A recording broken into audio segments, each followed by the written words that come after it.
Bonjour et bienvenue dans l'arène du style. Aujourd'hui, le chic ultime de la France affronte, la tentative allemande.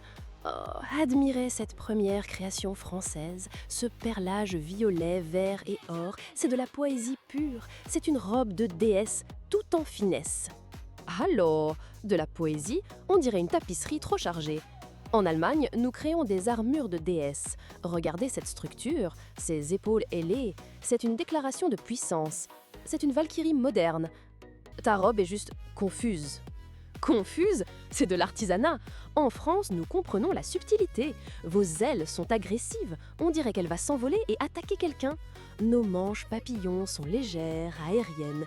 Chers spectateurs, vous préférez la douceur à la brutalité, n'est-ce pas? Douceur est le mot français pour ennuyeux. Le design allemand est audacieux et direct. On assume notre force. N'est-ce pas beaucoup plus impactant, franchement? On ne passe pas inaperçu avec une robe pareille. Passons à la suite. Voilà le vrai glamour, made in France. Regardez-moi ces franges de perles dorées. C'est une cascade de lumière. Ça bouge, ça vit, ça danse. C'est la séduction incarnée. Une robe qui murmure luxe à chaque mouvement. Ça murmure si bas que personne n'entend. En Allemagne, on ne murmure pas, on proclame. Nos épaules sont des boucliers de cristal. C'est une structure, une forteresse de style. Ta robe a des franges, la nôtre a une colonne vertébrale. On voit bien qui est la plus solide, non?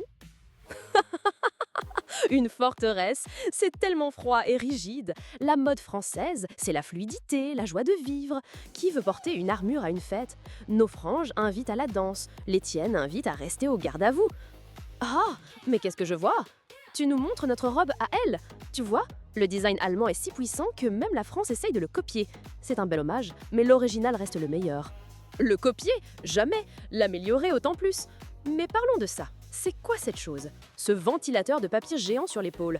En France, on appelle ça un cri désespéré pour attirer l'attention. C'est architecturalement absurde. C'est de la haute couture sculpturale.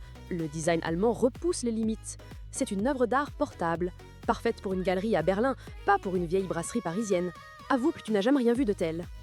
Enfin, un peu de sensualité avec ce body français. Le corps est une toile, et en France, on sait la sublimer avec des perles. C'est audacieux, c'est puissant, c'est l'essence même de la femme libre. C'est un juste corps de patinage artistique. Quelle vulgarité! En Allemagne, nous préférons l'élégance suggestive. Regarde cette robe aux épaules nues. Le perlage est exquis, comme du lierre qui grimpe. C'est la classe, pas le cirque. La classe, c'est juste sage, terriblement sage. Vous avez peur de tout en Allemagne. Il y a une minute, tu défendais un éventail géron, maintenant tu joues la prude. Le style français, au moins, est cohérent dans son audace. Le public voit bien qui a le plus de cran. Le cran ne remplace pas le bon goût.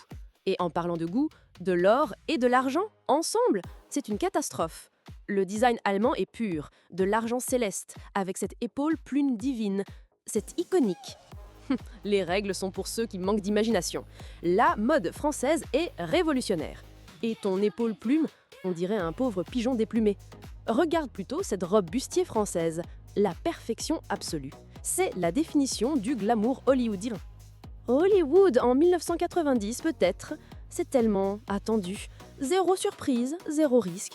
C'est une robe pour ne déranger personne. Le design allemand, lui, est inoubliable. Dites-nous, laquelle vous fait vraiment tourner la tête? C'est la nôtre, évidemment.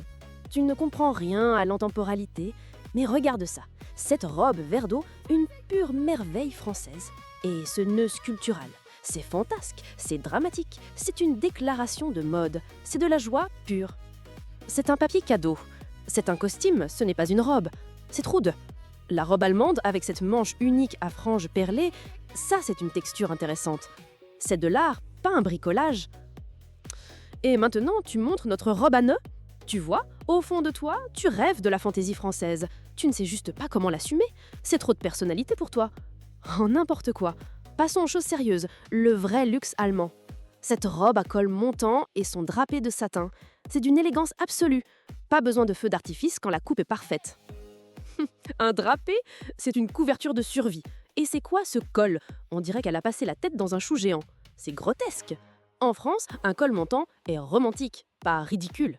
C'est majestueux. C'est royal.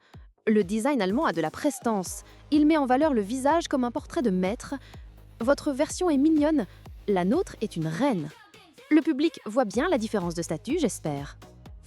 C'est clair, nous ne serons jamais d'accord. L'élégance poétique de la France gagne toujours. C'est dans notre ADN. Continue à rêver. La puissance, l'innovation et la structure impeccable du design allemand ont écrasé la compétition aujourd'hui. Bon, à vous de juger, notre cher public, qui remporte cette guerre du glamour. L'élégance poétique de la France ou la puissance audacieuse de l'Allemagne? On veut lire vos arguments les plus passionnés dans les commentaires. Battez-vous pour votre camp. On voit ici une robe française, mais je propose autre chose.